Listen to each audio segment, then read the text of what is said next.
광복절 77주년. 자, 오늘 누구보다 바쁘셨을 분입니다. 박민식 국가보훈처장을 연결하겠습니다. 처장님 나와 계시죠?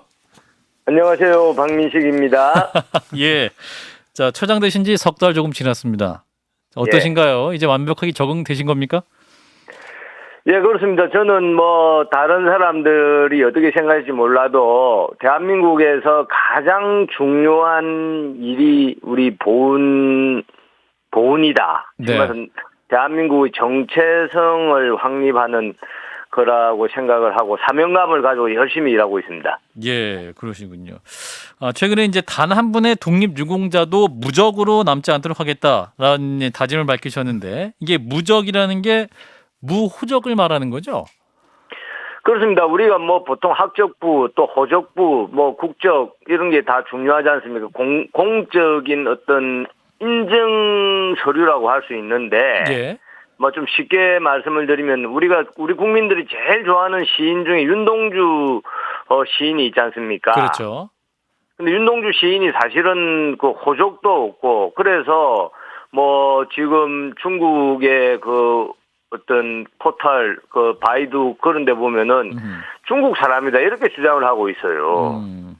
그러니까 이제 사실은 어떻게 보면 오늘 광복절인데 우리가 독도 우리 땅인데 땅을 일본이 자기 땅이라고 주장하듯이 땅을 빼앗겨서도 안 되듯이 예. 우리 선열들 우리 독립지사를 우리가 지키지 못하면은 이거는 후손들의 정말 불충이죠. 윤동주 지사는 누가 뭐라고 해도 대한민국 국민이었지 않습니까? 예.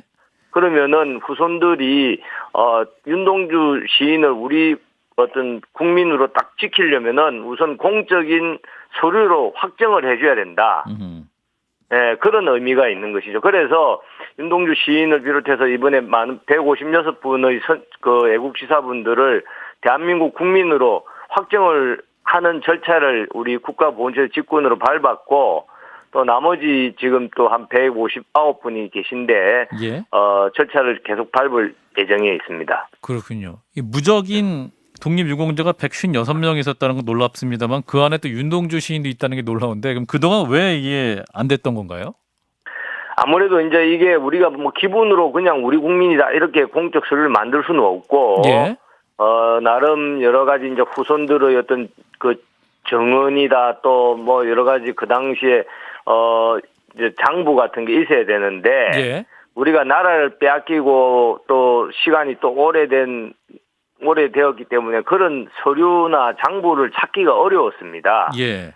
그런 이제 어려움이 있었는데 이번에 정부에서 직권으로 하는 절차를 만들어서 그런 절차를 밟았고 아무튼 제가 말씀드리고 싶은 것은 우리가 보통 하는 말로 살아서 100년, 죽어서 1000년이다라고 하는데 우리 독립지사들이 생존에 계시면 더 잘 모셔야 될 뿐만 아니라 예. 돌아가셨더라도 끝까지 우리 고국 땅으로 지금 말해서 유해 같은 것도 챙기고 또 이분들의 어떤 국적, 호적부도 우리가 꼭 만드는 그런 것이 우리나라의 어떤 그 품격 그래서 우리나라를 위해서 헌신한 독립지사들을 끝까지 잘 모시는 것 아니냐 이렇게 생각을 하고 있습니다. 네, 처장님 그 유해송환 말씀하시니까 갑자기 생각나서 하나 여쭤보고 싶은 게 생겼는데요. 예. 작년에 홍범도 장군 78년 만에 유해송환에서 이제 안치를 했는데 예. 이분 같은 경우 여러 가지 논쟁이 있었지만 이제 사회주의 계열의 독립운동을 했던 분으로 알려져 있지 않습니까? 근데 오늘 그 대통령께서 그 연설하시면서 전체주의 사회를 위해서 그러니까 자유와 인권을 무시하는 이라고 했던가요? 전체주의 사회 건설을 위해서 했던 독립운동은 독립운동이 아니었다, 결코 아니었다라고 말씀하셔서 앞으로는 그럼 이 좌익 계열, 사회주의 계열의 독립운동가들에 대한 평가는 이제 앞으로 달라지게 되는 겁니까?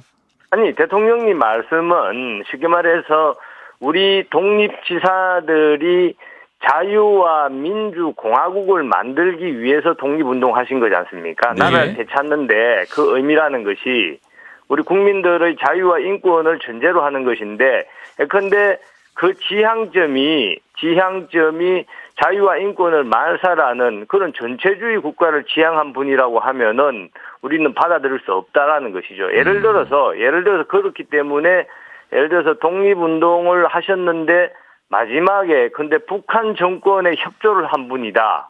라고 하면은 우리 지금 대한민국에서는 받아들일 수 없는 것이죠. 그런 상태고 사회주의에 대해서는 따로 평가가 없으신 거고요. 그렇죠. 근데 이제 지금까지는 1945년 광복 전에 그때 독립운동에는 여러 가지 전략적인 그런 측면도 저는 있었을 거라고 보는데 예. 그때에서는 나라를 되찾는 것이 핵심이기 때문에 이제 그 부분에 대해서는 전략적으로 어떤 분들은 좀 우파적인 우익적인 그런 활동을 하신 분도 계시고 어떤 분들은 사회주의 계열 운동을 하신 분도 계시는데 그런 분들도 다 서운을 했습니다. 네네. 그런데 그 이후에 더 나아가서 진짜 아까 말씀드린 국민들의 자유민주공화국을 만들려고 하는 것이 아니라 왜냐하면 우리 소원을 주는 것이 다 건국훈장이거든요. 예. 나라를 세우는 것이지 않습니까? 그런데 그 나라는 자유와 민주 이거를 전제로 하는 나라여야 되는데 예를 들어서 공산주의다. 이렇게 북한 정권에 협조한다든지 이렇게 되면 우리는 도저히 받아들일 수 없는 것 아니냐 이렇게 생각합니다. 처장님 김종혁입니다. 반갑습니다. 네. 단 한 분의 독립유공자도 무적으로 남지 않겠다라는 말씀 굉장히 가슴에 와 닿는데요. 지금 예. 어떻게 보면 이제 우리 순국선연들의 어떤 희생과 노력에 대해서 저희가 보답해야 되는 것은 마땅하다고 생각합니다. 그런데 예. 일각에서는 그런 주장도 하더라고요. 예를 들면 6.25 전몰자라든가 부상자 그리고 천안함이라든가 연평도 해전의 피해자들에 대해서는 이 보훈처가 그 이전에 이제 우리 독립운동했던 분들에 비해서 너무 좀 소홀히 홀대하는 게 아니냐라는 그런 볼멘 소리도 하던데 거기에 대해서는 어떻게 생각하십니까? 저도 사실은 전사자의 아들입니다. 저희 선친도 월남전에서 전사를 하셨는데, 예.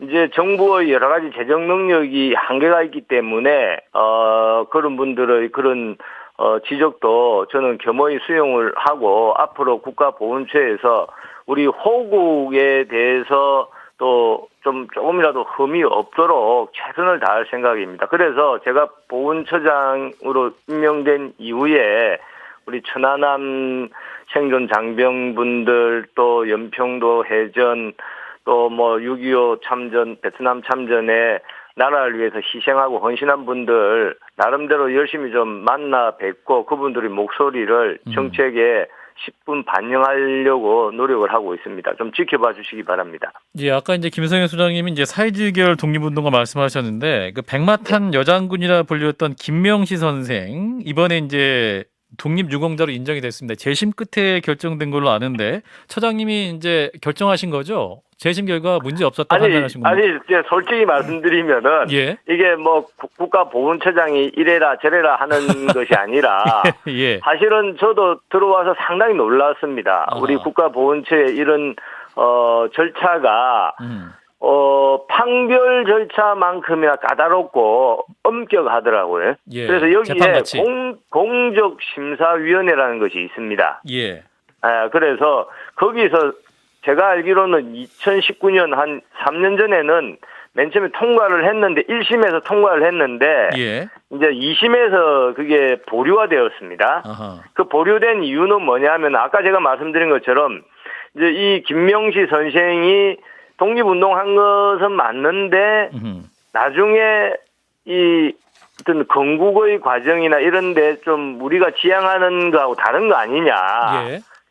쉽게 말해서 뭔가 전체주의, 공산주의 이런 쪽으로 좀 지향을 한 거 아니냐 이런 이론이 있어서 그런 부분에 대해서 유족들의 진술이나 전문가의 자문 등 추가 조사를 실시해 보니까 예. 그거는 아니더라. 쉽게 말해서 팩트 체크를 해본 것이죠.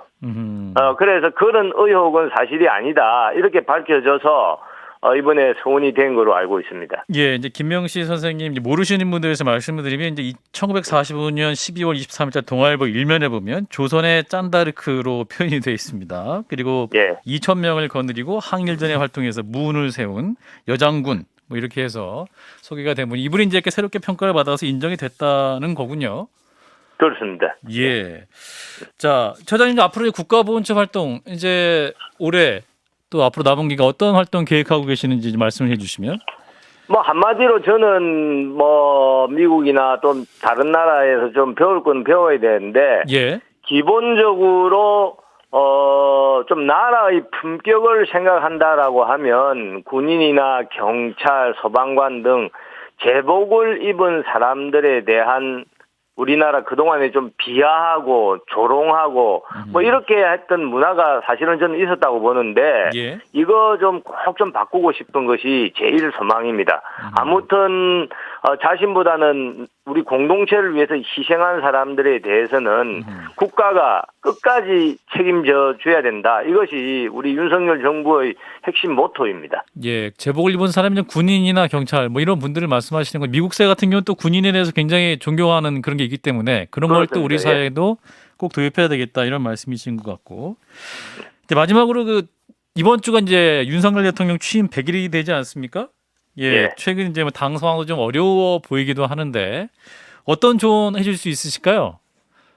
저는 원래는 정치인이었습니다만은 지금은 눈을 떠도 감아도 국가 보훈 일만 생각하기 때문에 공직자로서 저는 대한민국 보훈 제대로 좀 설 수 있도록 최선을 다하겠습니다. 당 상황도 걱정 안 되세요?